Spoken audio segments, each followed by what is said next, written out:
I do want women to know that there is an alternative to suppressing their bodies with hormones, that they can see their body as a good and they can live in that body holistically. Totally.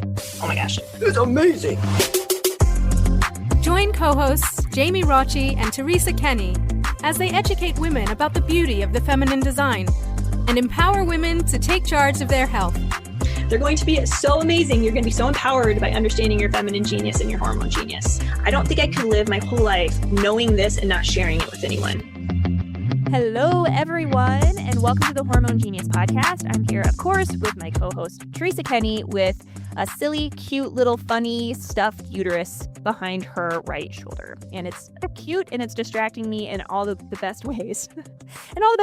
And we are here with Meghan Morin, and we're so excited to have Meghan on today. We're going to talk about her experience as a nurse and how her going through the Fiat Institute Hormone Coach program has kind of renewed her understanding in regards to the human person and just her experience on the floor as a nurse. But also we're going to be really cycle-centric with this episode. Teresa and I love to talk about all things health, all things longevity, all these things, and but our real focus, and it's really what the Hormone Genius was born from the genius of our cycle, the genius of our hormones. So we're gonna make this really cycle-centric, and I'm so excited for our listeners to experience you today, Meghan. So Meghan is from not California, from Canada.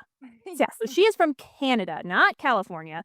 And what's cool is that Meghan is also the co-host of a podcast, and her co-host was just on our show, Rebecca Schmidt, not long ago. So it's super fun.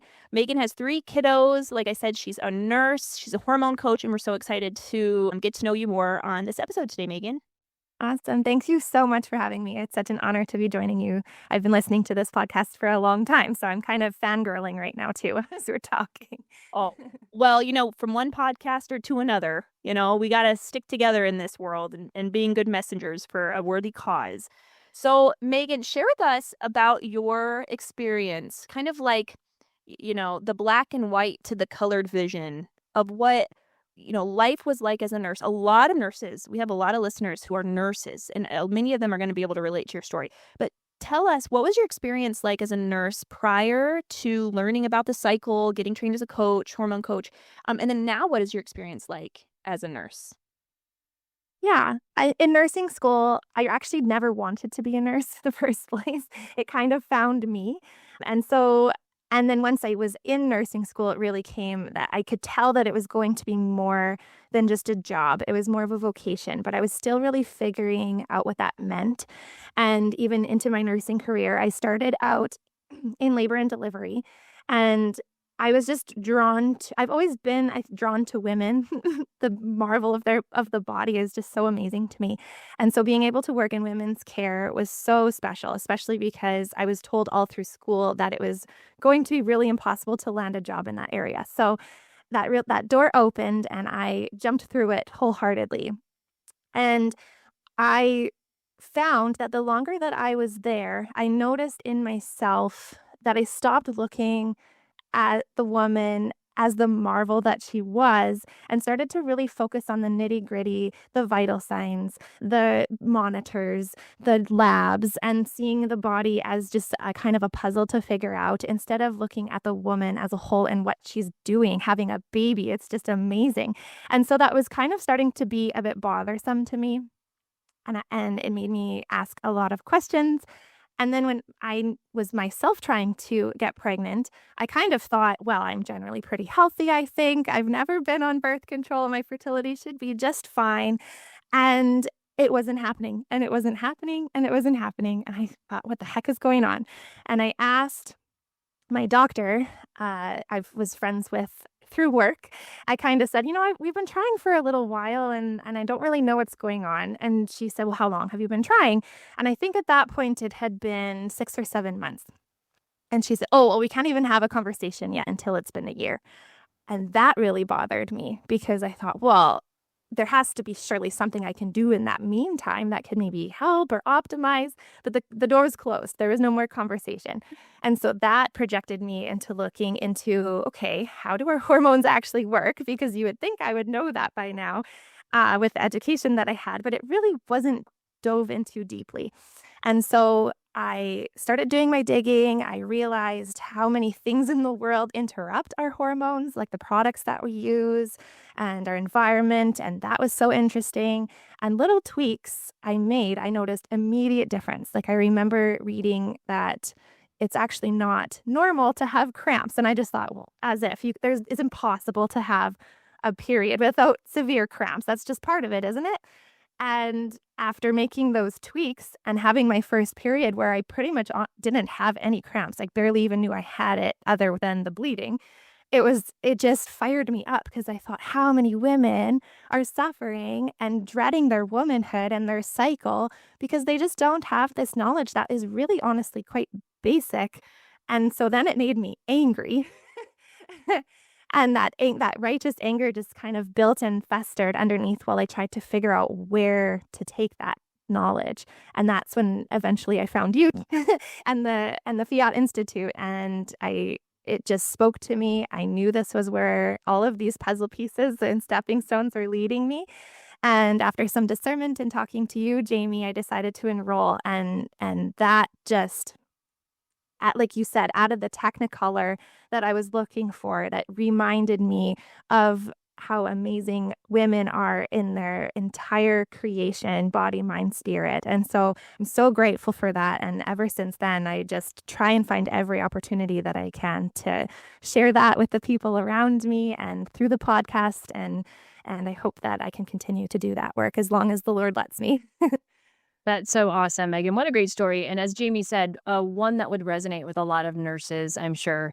I think being a nurse myself and, you get into the actual nitty gritty of the work, like you said, and you're so busy and there's the charting and there's the vitals and there's the medications and there's so much pressure that it does sometimes distract you from the person. And it's always a good reminder for all of us in healthcare that, we're doing this to treat the whole person. And the whole person is much deeper than just a set of vitals and dispensing a medication. And that is so true. What I love is that nurses genuinely actually already intuitively know that. And so for you, it was just such a natural fit for you to kind of notice right away that there was a gap there. And you went to search to fill that. And what a beautiful way in your own personal experience. And it made me think of, I was talking to my daughter today, and she has a friend who's struggling to get help in her experience of her fertility and just not being able to communicate well with the doctor and getting the test ordered for hormones. It's such a struggle for people. And it's frustrating for women out there when they're like, I know something's wrong. Maybe I don't know everything. They recognize maybe they don't understand everything, but they know something's wrong in their gut, and they're just trying to get to the next level to find out what the answers are, what the root problem is. And I just, that story reminded me of my daughter's friend and just how frustrated I can get and how that righteous kind of anger we have about women, one, not knowing their bodies and not being able to get the type of healthcare they deserve to serve them in a way that would naturally restore their body. So with all that, I do think people would be very interested. Megan, when you said, you noted that you had no idea that cramps were not a normal thing and that was just a part of it. And I think a lot of women would feel the same way. What were the things that you did that took you from severe cramps to no cramps? Because I think everybody was like, well, what was that? Right.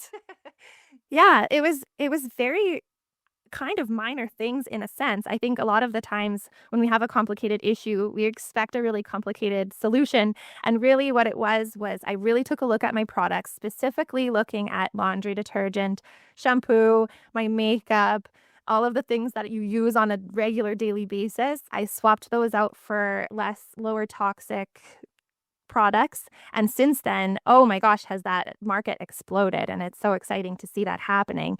And then I took a look at the foods I was consuming. I am a natural sweet tooth. And so I was always grabbing in high stress days after long shifts. It was kind of those quick sugary carbs was my comfort. And so really taking a look at that and moderating. Would I say that I've eliminated? No, I'm still working on it. But really being mindful of those things that really increase the inflammation in your body and trying to take care. I took a look at my multivitamin, was just a really cheap from I think Shoppers. And so kind of looking into the quality of the supplements that I was taking was another thing. And honestly, getting outside more often. Being a nurse, working those 12-hour shifts, and especially in the winter here, you're going to work in the dark, you're coming home from work in the dark. And so finding opportunities for sunlight was absolutely huge for me as well. Mm. Well, thank you for sharing that because, sometimes in this world, not sometimes, all the time, we're always getting information all the time, and there's always like you should. It feels like that. But what's so nice to hear, Megan, you share is that this very common issue that causes women a lot of pain and discomfort, and it interrupts their life.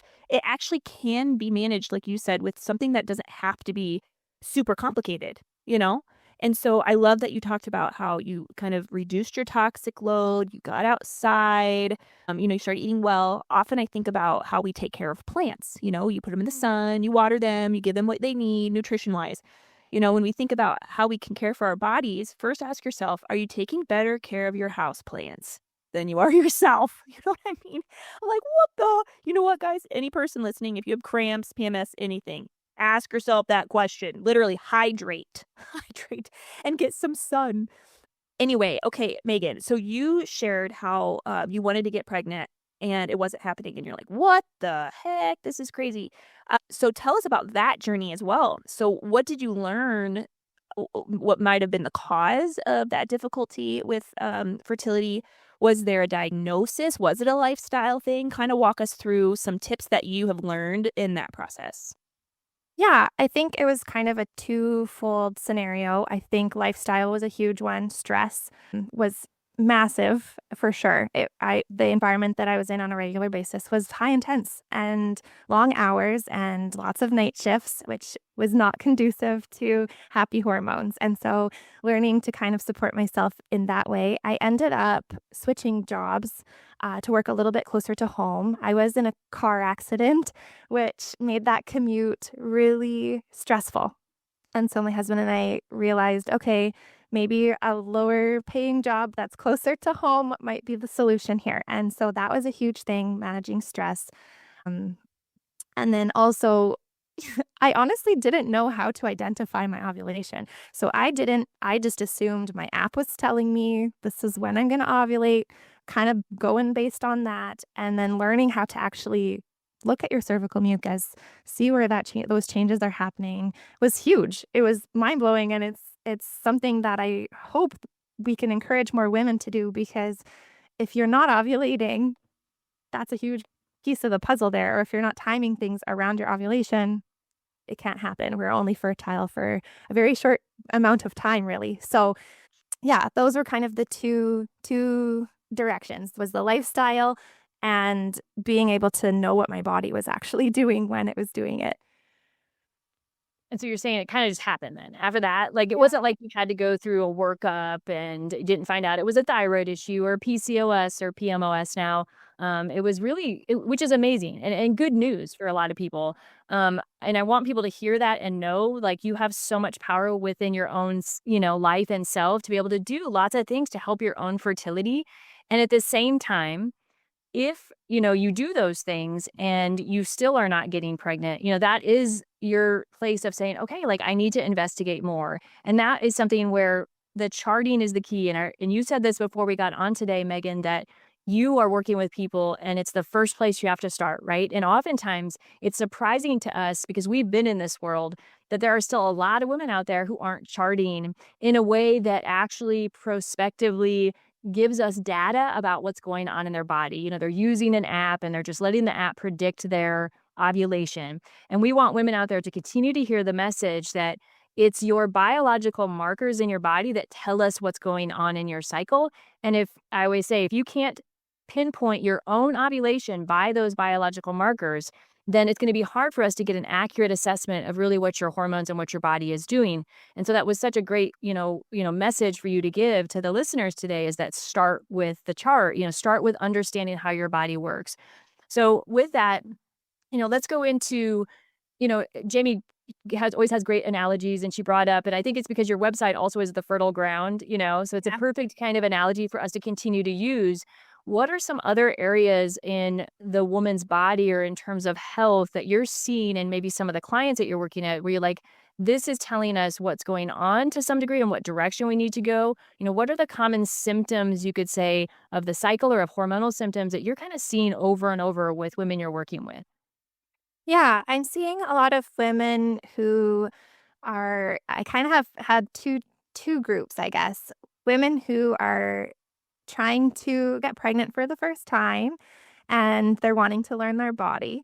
And the second group are women who are maybe a little bit older and encountering early signs of perimenopause and kind of trying to figure out what's going on there. There's suddenly some more weight gain or difficulty sleeping, difficulty managing stress, things like that they didn't used to have going on, but now this is a new thing. And so those are kind of the clients that seem to be finding me lately. And I find the thing that I find so rewarding is that when I meet with these women, a lot of the time they're presenting to me the more obvious physical symptoms. And then as we kind of dive deeper and start peeling back the layers, all of a sudden they're saying things like, oh, I didn't know this was therapy as well. Because really, we are a whole person, body, mind, and spirit, and they're all connected. And so sometimes things that are manifesting in the body really down underneath might be something totally different that's more related to a past trauma or a change in their environment or things like that. And so I think that I think that goes back to the beginning of my story. We forget that all of these things are interconnected. And so that is why I feel this work is such a privilege, because it allows me to help women to recognize that and to honor it. And I just seeing those light bulbs is just so amazing. I love that. You know what it makes me think of? It makes me think about how, in America and maybe all around the world in Canada, when we grow up, we're not really asked a ton of questions about the inner work, If I'm crying to my mom says, well, what's wrong? I scraped my knee. Here's a Band-Aid. And then I go on about my merry way. So it's like there's a problem, then there's a solution, and then you move on. That just seems to be like the pattern, even when we're little or young. And I know, if there's if I'm mad, okay, so that's different. So we have the scraped knee. But then let's say I'm coming and I'm saying I'm mad, or I'm sad because my brother took my toy, or I'm mad because my friend at school is being rude or something. It's kind of like a sticks and stones may break my bones, but words will never hurt me kind of thing. That actually is not an accurate, shouldn't be shared like that, like just brush it off. It'll be fine. It won't, it doesn't affect you, nor should it. I think that those things that we have been taught to just stuff down that don't have like an easy answer, that it's not easy and it's not fast. So therefore we don't work through it, and I feel like a lot of those interior thoughts, even subconscious, they shape our reality, that the things that are in our head shape what we are. I was reading this little book thing and it was like, I'm going to say a word and I want you to have a thought. Actually, I'm going to do this to you guys. Okay. You ladies. And then everyone listening do this. Okay. If I say the word cat, okay, I'm going to give you like 5 seconds. Think in your head, think about what you think about when I say cat. Okay. All right, Teresa, when I say cat, what do you think about? It took me a millisecond. Okay, what is it? Dog. Oh. Like you'd rather have a dog? Yeah, well, it's just like the association is like, yeah, but I mean, most people do prefer dogs. Let's just put it that way. I mean, cats are their own little thing, but yeah, I mean, like cats and dogs, they're house pets, right? So, I mean, if it was just more like, what's the first word that comes in your head? When you said cat, it was like, boom, dog. But there's no deep philosophical meaning in that. It's still maybe there. I hate my dog. No, I really you do hate your dog. You don't like your dog very much. But I don't want a cat either. You don't like a cat. Okay. When you think about a cat, do you get a negative feeling or a positive feeling? For me? When you think about cat. Yeah. Yeah. So this is like, I mean, long story, but I won't make it long. But my nursing background comes from a lot of my wanting to like carry wounded animals and bring them home. And so I love cats. And I had a cat that I took kind of like stole from a farm that had been eaten up by little puppies. And we took that little cat, white fluffy cat, home with gray spots and named her Bonnie. That was my aunt's name. She lived on that farm.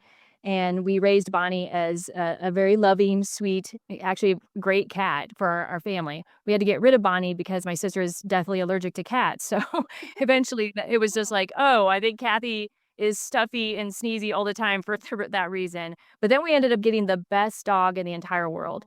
The best dog in the entire world. Me and my husband were just talking about this. His name was Wilbur. And I stole Wilbur from somebody because he wandered onto my high school campus.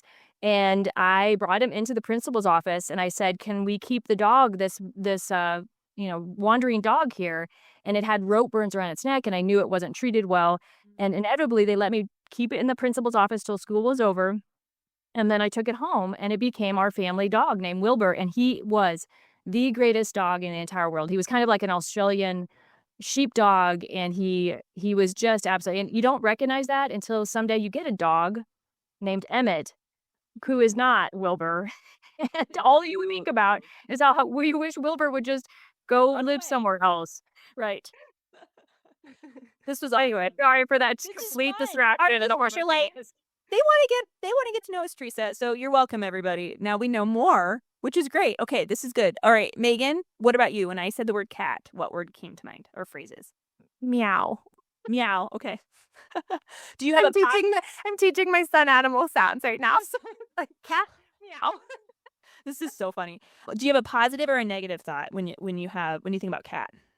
Right now, negative. Negative. Our cats keep fighting in the middle of the night making meows. Okay, this is perfect. Okay. When I think about a cat, I think about negative too. I think about urine. I think about they're stinky and I don't like them. Okay, the reason why I have those thoughts, very different than Teresa's, for instance, or your example, is because of our past memory of that cat. So now whenever we hear the word cat, immediately, our brain doesn't even have to try. I think of stinky, litter box, cat, urine. I mean, that's just first because my brother had a bunch of cats and it ruined his trailer when he was young, like in college, and it was really disgusting. Okay, so that's my association. I don't like cats only because of my association with that word. Okay, my whole point in saying this is there are associations we make when we live life, and it colors everything. So even saying fruit, vegetables, saying movement, exercise, we can have varying relationships immediately in our mind when we think about that. That's kind of why I was bringing it up, is this association with words even. And so that helps us understand, how do we approach women with these stories, for heaven's sakes. One of the things we do is before we work with women, we have them fill out, of course, like this big intake form thing. We ask them, how open are you to talking about food, movement, prayer, natural tools? We want to know before we even start working with them where there may be openness. Okay, so that was kind of a fun little side, like little cat thing. I like that. Okay, and one more little side thing, Teresa, I'm going to punt it off to you to quick since it's a natural break in our podcast. Do you want to do a shout out to our sponsors quick? Yeah, absolutely. Well, number one, We Heart Nutrition is our main podcast sponsor, and we love their supplements. You know that because we talk about them every episode. So if you haven't checked out We Heart Nutrition, you've been wondering, should I? Today's the day. They are great supplements. They're going to fill up all of the missing gaps that you have in terms of your health. Go to weheartnutrition.com for 20% off your first order. And with that, we want to encourage our listeners to know that Jamie and I are looking for more podcast sponsors. And we have a variety of options for that. We're looking to steward our podcast and to grow our podcast, and we need your help. So if you're out there and you have been a fan of the podcast and you have a business or you would like to have something that you would like to share with the world, we have an opportunity for you. In the show notes, you'll see some links that you can go to see the different options of becoming a podcast sponsor with the Hormone Genius. So please check that out. And then since it's going to be summertime, I'm going to just mention one of our affiliates real quick because they just came out with a sunscreen stick. And sunscreen is a very toxic thing. And I know a lot of us are looking for non-toxic to protect our skin options.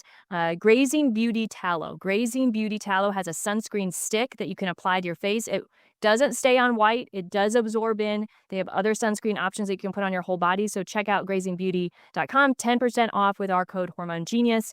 And then lastly, our perimenopause program. We just want to mention it. Megan mentioned perimenopause is a big deal right now. If you haven't checked out our program, we give you the tools to succeed through perimenopause in a very Hormone Genius way. Go to our website, hormonegenius.com. Go to the top banner. You'll see it there. Awesome. Okay, so Megan, kind of bringing it back to you, our guest. Hello there. Okay, so perimenopause, Therese just mentioned the course. We talk about associating things, right? Let's kind of dig into the perimenopause client that you work with, the clients or the women you tend to see often. Because again, when we also hear the word perimenopause, we associate what life will be like with that word, which was, I guess, my whole point, and I forgot it as I was talking about cats. Okay, so here we go. Because with perimenopause, in my mind, what comes to mind is like, I'm going to feel like garbage. Life's never going to be the way it was. All these kind of negative associations with this word perimenopause. From your viewpoint and from your expertise, what do you think is the true opportunity for women in perimenopause? What are areas they could be looking forward to? And what are some health arenas that they could be attentive to and also supporting them in that attentiveness? Yeah. I think something that I like to challenge them is to consider what they really like to do as a hobby. Because I think a lot of times throughout raising young children and things like those things fall to the side. And this is now maybe a new opportunity to revisit those things that you once really enjoyed doing and brought you a lot of peace, but you kind of maybe forgot that you enjoyed doing it in the first place. So that's something that I really like to do with my clients is to kind of take a look at what are the activities and interests and things that once brought me a lot of joy. Because I think also women almost need a little bit of permission, I guess, to slow down and take that time to nurture those little joys throughout your day and not be so focused on production. Mm-hmm. And efficiency. So I really hope that as I continue and we continue to work with women in this time of life is to see it as an opportunity now, maybe less production in the sense of what we think production is, and maybe more in sharing wisdom and beauty and reminding the younger generations of what really matters. And because you've now been through it and a little more clearer what actually at the end of the day mattered. So I think that is kind of the direction that I would like to see care going, I guess. Yeah. I think that's great. And, you mentioned kind of feeling like a therapist. I know I hear it from patients all the time. They're like, Teresa, I feel like you're my therapist, because women want to share their story, right? I mean, I've even had patients say, can I just schedule a therapy session with you? And I'm like, well, technically, you can't. But I'm like, come in and we'll talk about your PCOS while we talk about anything else you want to. But it's really important for women to share their story. And this is what I want women to know out there. This is especially for perimenopause, but it could be anything. You're an individual. And just because someone on the internet said, these are all the things you need to do for this condition, and this is all the stuff you need to do for perimenopause, this will all make it better. I just want you to know you are an individual. And just because someone says something's going to work doesn't mean it works for you. And there is no black and white. There is no exact amount of protein. There is no exact perfect way to work out. There's no exact right amount of supplements to be taking.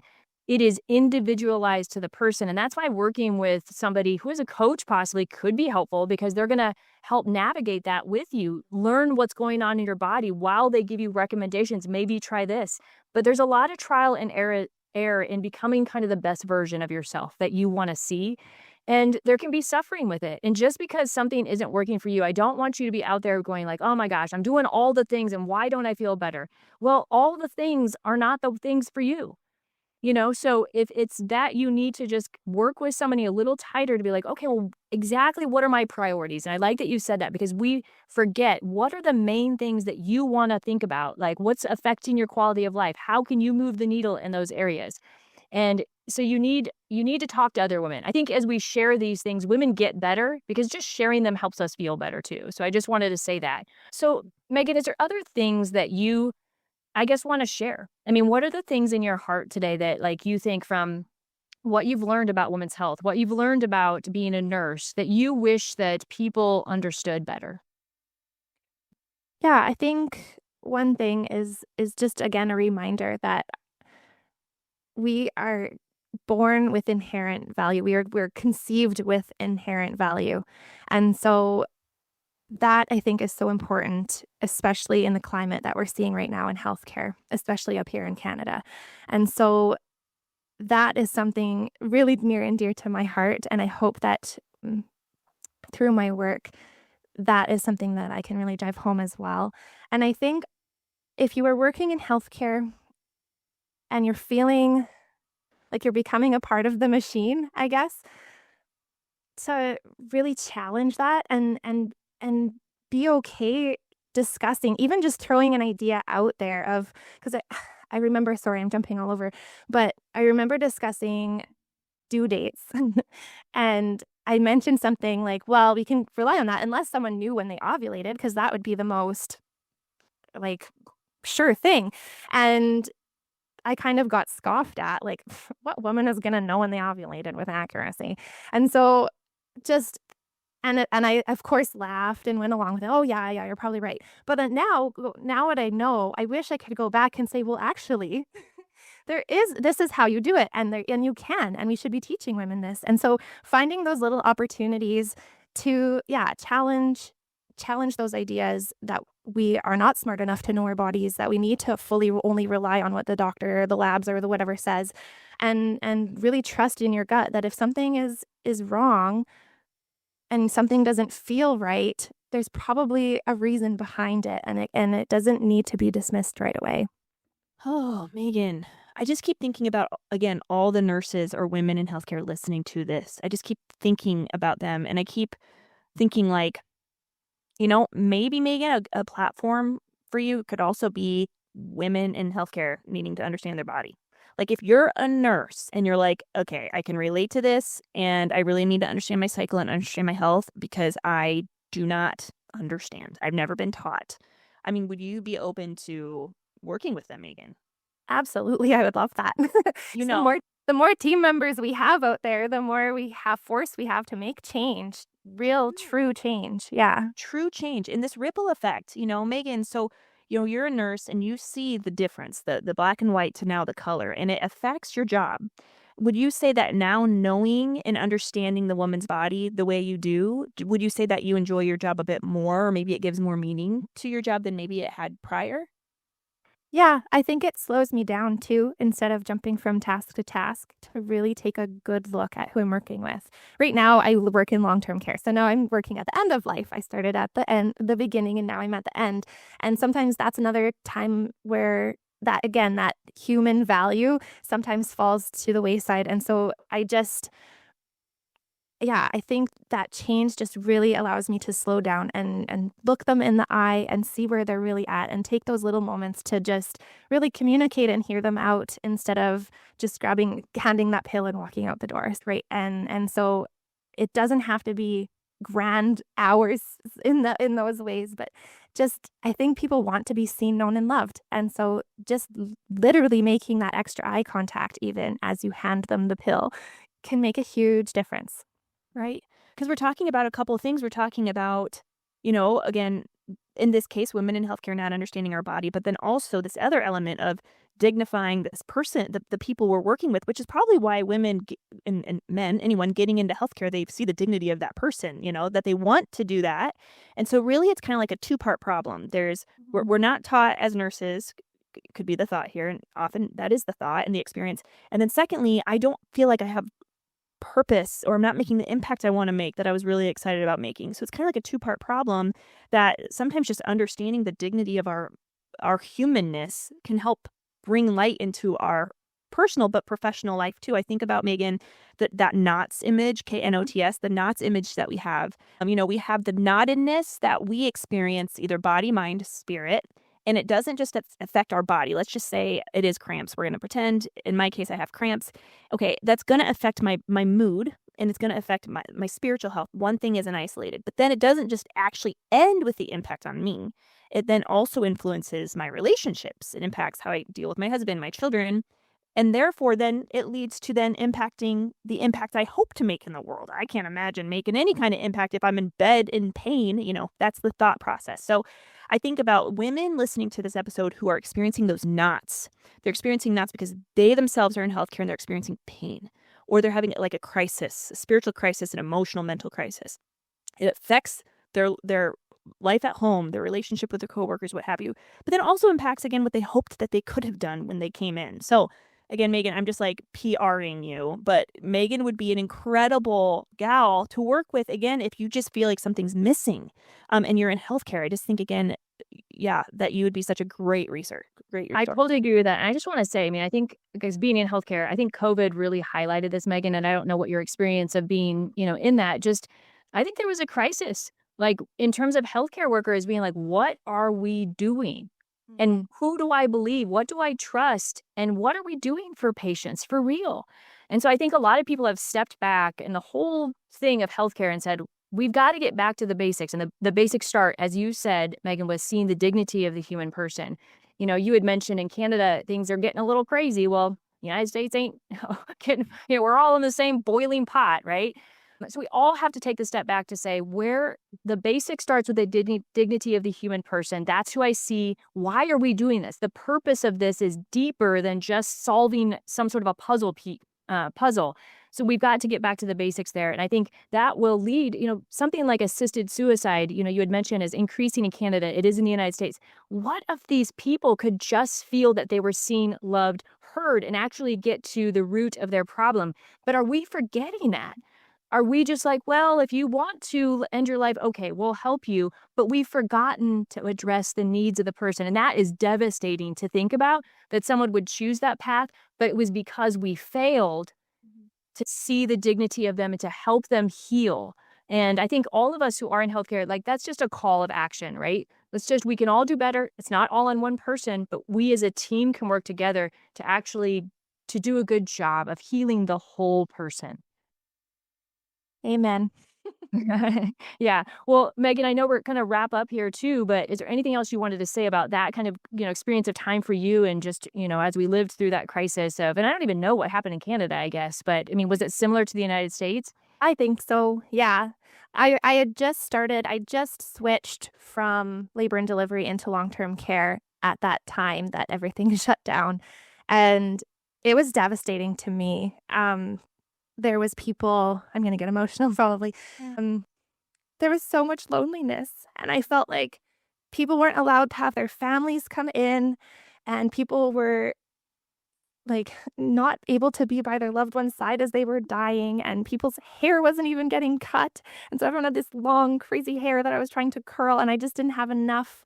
I didn't feel like I had enough to share with every person that needed it so desperately. And so, yeah, that definitely, like you said, woke me up to say, like, I've become a part of the machine. Like, what am I doing? Like, how does this even make sense? And so, yeah, it definitely woke me up and made me want to challenge these ideas for sure. Meghan, thank you so much for your heart in this. And before we hit record, I'm like, when I think of you, Meghan, I think about like the friendly neighborhood hormone coach, kind of like friendly neighborhood or Spider-Man, friendly neighborhood Spider-Man. Am I saying that right? So that's what I think about you, Meghan. You're so smart, but you're so sweet and gentle and you care a lot. And that is very important. Okay, Meghan, so as we wrap up here, what do you wish every woman knew about her hormone genius? I think I want women to know that their sensitivity and their intuition is a powerful gift, and that if something isn't feeling right, to pay attention to it. And if you're feeling called to challenge that status quo, even if it's really scary, I bet you won't regret it. Mm-hmm. That's awesome, Meghan. Also now tell us like where you're at. How do people get a hold of you? Tell us about your podcast. Anything else you want to share? This is now sell yourself, Meghan. Okay, well, yeah, I'm located in central Saskatchewan, so I'm right in the very middle of Canada. I live rurally, so a lot of my stuff is done online. And so you can check out my website at www.fertilegroundhc.ca. You can find me on social media under that same name, Fertile Ground, and definitely check out our podcast, the For Her With Love podcast with Rebecca. It's new, and so we're, really excited about this endeavor, and we hope that you check it out. Awesome. So again, the podcast is For Her With Love, and it looks amazing, and we want you to check it out today. Go listen, give them a shout out, share it with your friends. Meghan, thanks. This has been a real delight, a beautiful episode to share with all of your friends, and we hope to see you real soon. Thank you. Thanks for listening to the Hormone Genius podcast. Please remember to share our podcast with your friends and family, and also follow us on social media. If you were not aware, we have a YouTube channel. So if you could like and subscribe to our YouTube channel to stay in the loop with all of our latest episodes, we would appreciate that. Thank you so much for your support. We are excited to journey alongside you as you discover the beauty and the genius of your hormones.